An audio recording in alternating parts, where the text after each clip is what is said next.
People who work in morgues or with the dead, what is the creepiest thing you've witnessed?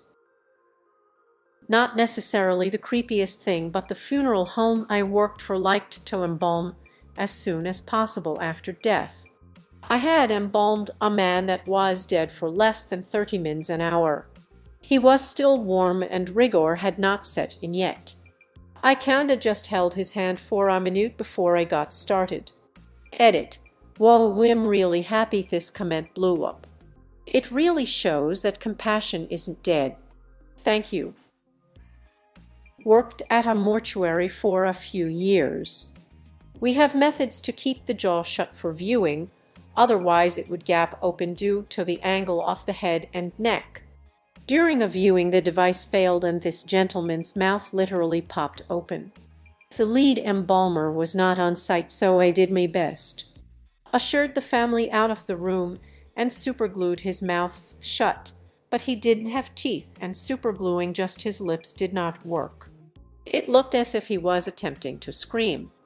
I had to call in one of our other mortuaries in town, and that embalmer used a needle and thread to sew his mouth shut from under his chin to his palate. My wife is a mortician. She's had quite a lot of wacky experiences. This is more funny than creepy, but once she was trying to break up the rigor mortis in a decedent's hip by flexing the entire leg up. Her grip slipped and the leg swung down, the heel cracking her right in the face, resulting in a black eye. She had to explain to people that she's not in an abusive relationship. She just got kicked in the face by a dead guy. People who had been on blood thinner medication before they died can make for an odd scene. Thinner before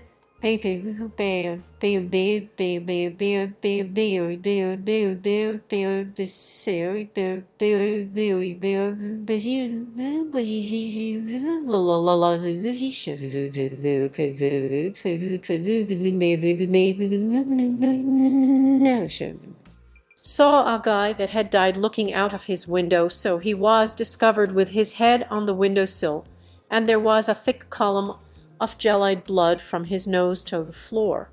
It was a bit freaky.